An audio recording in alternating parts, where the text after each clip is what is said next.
ভাওয়াল এক্সপ্রেসের travel to easy পর্বে ঢাকার খুব কাছে প্রাকৃতিক পরিবেশে সবুজে ঘেরা পাখির কলকাকলিতে মুখরিত অসাধারণ স্থাপত্যশৈলী আদর্শ গ্রাম জিন্দা পার্কে কিভাবে 350 টাকায় ঘুরে আসা যায়।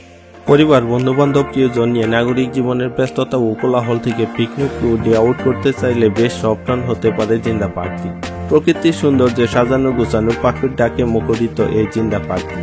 এই পার্কের অবস্থান ঢাকা থেকে 37 কিলোমিটার দূরে নারায়ণগঞ্জ জেলার দাউদপুর ইউনিয়ন।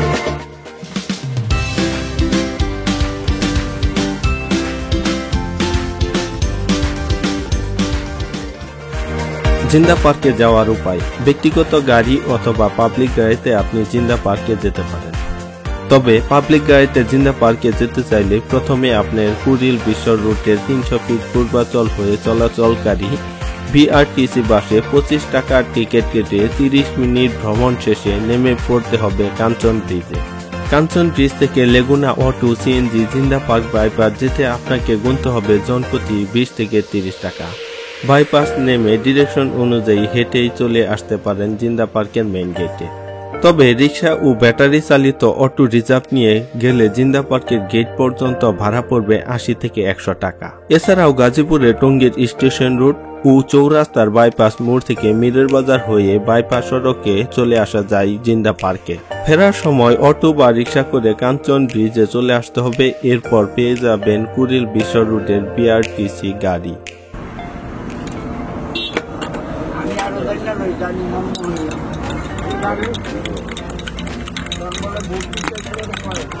এখানে আমরা একটি টঙের দোকান থেকে খাঁটি গরুর দুধের চা খাচ্ছি।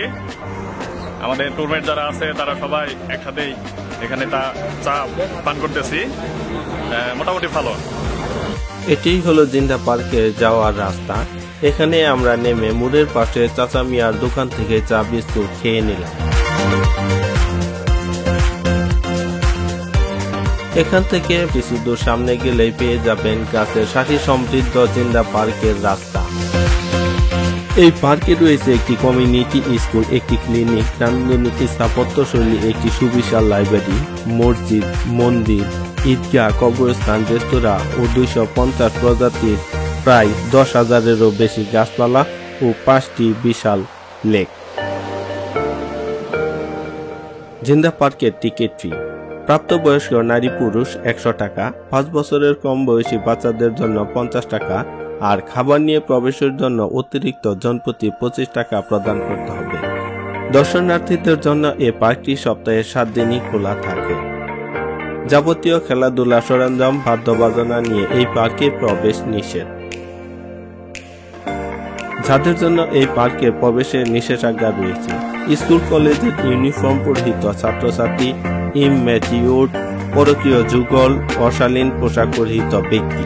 টিকিট কেটে গেটে প্রবেশ করার আগে চোখে পড়ল দৃষ্টিনন্দন ক্যাকটাস জাতীয় ও ট্রি হাউস। ঢাকা থেকে অল্প দূরত্বে দিনে গিয়ে দিনে ফিরে আসা যায় এরকম খোলামেলা গোছানো সবুজ নিরাপদ হওয়ার কারণে বর্তমান পার্কটি বেশ জনপ্রিয়। পার্কের ভিতর প্রবেশ করলেই প্রথমে চোখে পড়ল সবুজ ঘাসে মোড়ানো মাঠ। মাঠের উত্তর পাশের রাস্তা ধরে হাঁটলে চোখে পড়ল সবুজ বাগানে ঘেরা ঈদগাহ ময়দানটি।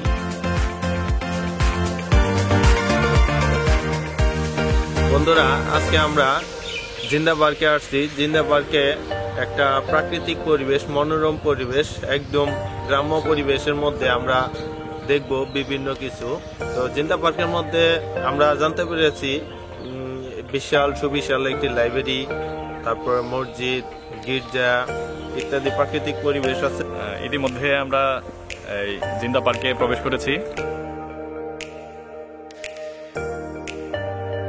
আর ঈদগাহ মাঠের পশ্চিম পাশে রয়েছে চোখ ধাঁধানো মনোমুগ্ধকর জিন্দা পার্কের মসজিদ।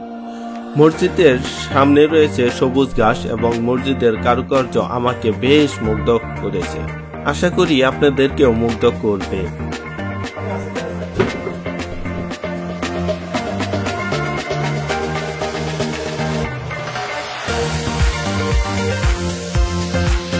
আরেকটি লক্ষণীয় বিষয় হলো এই পার্কের মসজিদ এবং মন্দিরের অবস্থান খুবই পাশাপাশি। জিন্দা পার্কের আয়তন প্রায় 100 বিঘা। 80-র দশকের শুরুর দিকে মাত্র 60 টাকা পুঁজি নিয়ে স্কুল পড়ুয়া 5 জন কিশোর অগ্রপ্রতীক পল্লী সমিতি নামে একটি সংগঠন শুরু করেছিল। তাদের স্বপ্ন ও অক্লান্ত শ্রমের ফসল এই জিন্দা পার্ক। পহেলা বৈশাখ হলো এই প্রতিষ্ঠানটির প্রতিষ্ঠাবার্ষিকী।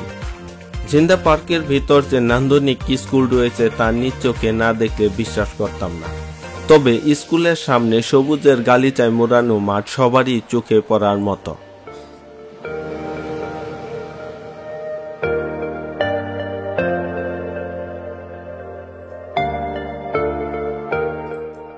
স্কুলের দক্ষিণ পাশে গ্রামীণ পরিবেশে মাটি ও টিনের তৈরি কিছু মাটির ঘর আছে। তাদের কাছ থেকে যতটুকু জানতে পেরেছি, এসব মাটির ঘরে স্থানীয় কর্মচারীরা থাকেন। এসব মাটির ঘর ও নান্দনিকভাবে তৈরি করা হয়েছে।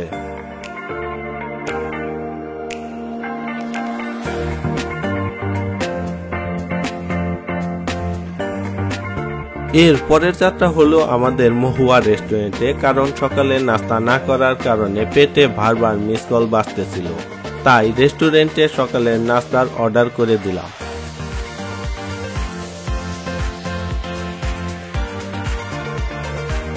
ভাত দিল আধা ঘন্টা আমরা করি। ভাত দেওয়ার জন্য মনে করেন ভাতের সাথে কি হবে? ডিম ভাজি করে দেওয়া দিল আর মনে করেন ঠিক আছে হবে। আর কি জানি খিচুড়ি সম্ভব না, খিচুড়ি এগুলো আমরা অর্ডার দিলে করি। কয়জন আমরা? 6জন আছি। বেশি হলেই করা। বেশি হলে মনে করেন খিচুড়ি বাঁধাকপি আর ইয়ে হলেও তাহলে ডিম ভাজি, পাতাকপি আর হইলো সাদা ভাত, ডাউল।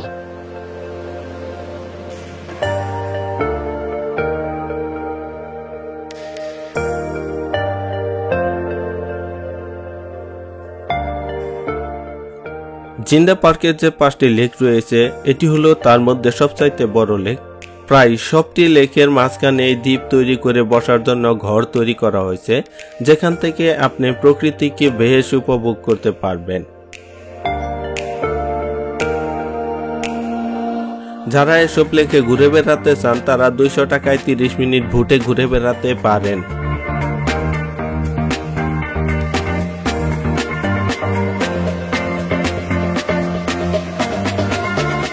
আর নিপুণ কারিগর দিয়ে তৈরি করা হয়েছে প্রায় প্রতিটি লেগে সাঁকো, যা কাঠ, বাঁশ ও ডামের তৈরি। অপরদিকে প্রতিটি মাঠ বসার জায়গা ঝোপঝাড় হতে শুনতে পারবেন অসংখ্য পাখির কোলাহল।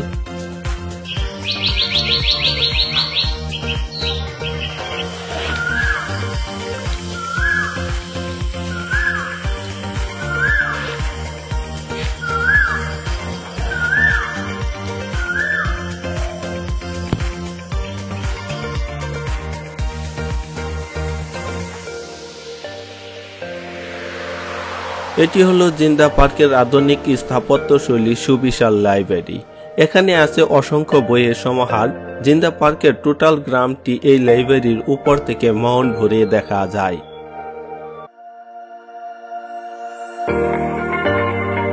বর্তমানে যে কোনো পার্কে নোংরামি, অশ্লীলতায় ভরপুর, কিন্তু জিন্দা পার্ক তার ঠিক বিপরীত চিত্র।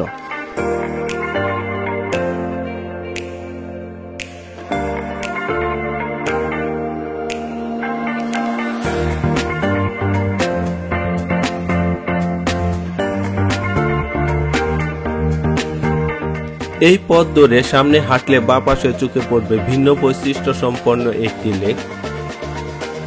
আর এই লেকের বাঁশের এই সাঁকোটি দিয়েছে ভিন্ন মাত্রা। তবে শাপলা, শালুক, পদ্ম ও বিভিন্ন জলজ উদ্ভিদের কমতি ছিল না এই লেকে।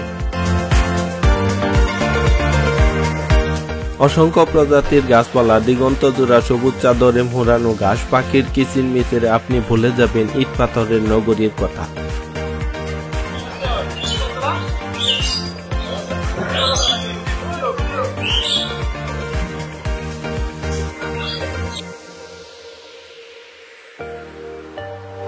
এরপর আমরা চলে আসলাম উত্তর পাশের সীমানা ঘেঁষে ঝোপঝাড় ও বনের মধ্যে। এখানে বসেও আড্ডা দেওয়ার ব্যবস্থা আছে।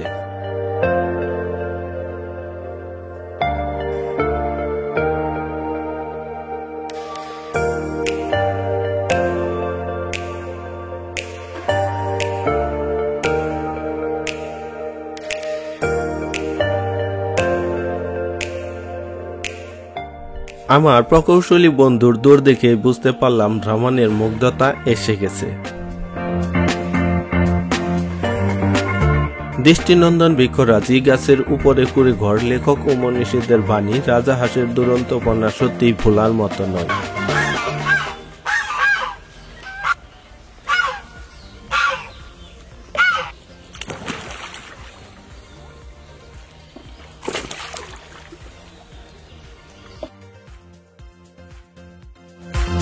এটি হলো জিন্দা পার্কের একটি অতিথিশালা, যা তৈরি করা হয়েছে প্রকৃতির সাথে মিল রেখে। খাওয়া দাওয়ার ব্যবস্থা। খাওয়ার জন্য পার্কের ভিতরে মানসম্পন্ন অত্যাধুনিক স্থাপত্য শৈলী মহুয়া রেস্তোরাঁ রয়েছে। এখানে বিভিন্ন রকমের দেশীয় খাবার পাওয়া যায়, যাদের প্যাকেজ মূল্য 220 থেকে 670 টাকা। পিকনিকের জন্যও এখানে খাবারের অর্ডার করা যায়, তবে নির্ধারিত দিনের অন্তত একদিন পূর্বে খাবারের অর্ডার নিশ্চিত করতে হবে। রেস্টুরেন্টে অবস্থান করতেছি। এখানে আমরা সকালের ব্রেকফাস্ট করব। সাদা ভাতের সাথে আমরা বিভিন্ন ধরনের দেশীয় ভাজি এই রেস্টুরেন্টে আমরা পাবো। ইতিমধ্যে আমাদের অর্ডার হয়ে গেছে, আমাদের খাবার গরম গরম খাবার পরিবেশন হবে। আমরা এই পর্যন্ত অনুভূতি আর কি বলবো, খুব ভালো। আমার ভিডিওর মধ্যে মহুয়া রেস্টুরেন্টের মেনু ও মূল্য দেওয়া আছে, খেয়াল করে দেখে নিতে পারেন। এছাড়া জিন্দা পার্ক থেকে বের হয়ে ঠিক সামনের রাস্তায় অবস্থিত নাহার হোটেল অ্যান্ড রেস্টুরেন্টে খাওয়া দাওয়া সেরে নিতে পারেন। এখানে জনপ্রতি 150 থেকে 200 টাকায় বেশ ভালো মানের লাঞ্চ করতে পারবেন।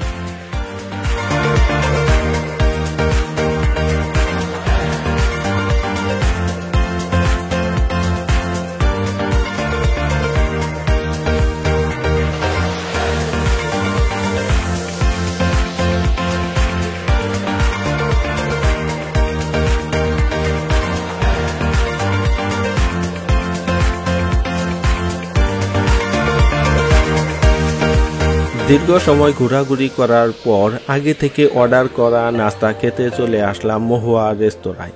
সকালের নাস্তায় আমরা সাদা ভাত, বাঁধাকপি, ডিম ভাজি ও ডাল দিয়ে সেরে নিলাম। খাবারের রেটিং ছিল 10-এর মধ্যে 9। জিন্দা পার্কে টুরমেট ছিল বাল্যকালের বন্ধু, 2 জন প্রকৌশলী ও 2 জন ব্যবসায়ী।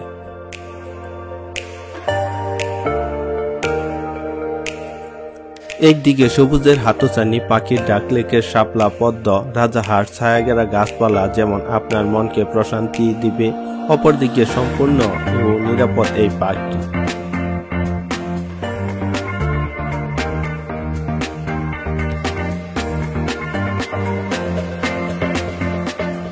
আসার পরে ভালো লাগলো। এখানে সম্পূর্ণ একটা প্রাকৃতিক পরিবেশ, প্রাকৃতিক মনোরম পরিবেশে আমরা এখানে উপভোগ করলাম। এই তো কি কি দেখবেন এখানে দেখলাম পাখি, বিভিন্ন পাখি, কলকাকলি, বিশেষ করে ঘুঘু পাখি এবং আরো কিছু পাখির কলকাকলি, যা মিলিয়ে সবকিছু মিলিয়ে ভালো লাগছে। থাকার ব্যবস্থা। জিন্দা পার্কে সারাদিন ঘুরে ফিরে যদি মনে হয় ক্লান্ত হয়ে গেছেন, তাহলে জিন্দা পার্কে থাকার জন্য মহুয়া গেস্ট হাউস নামে গেস্ট হাউস রয়েছে।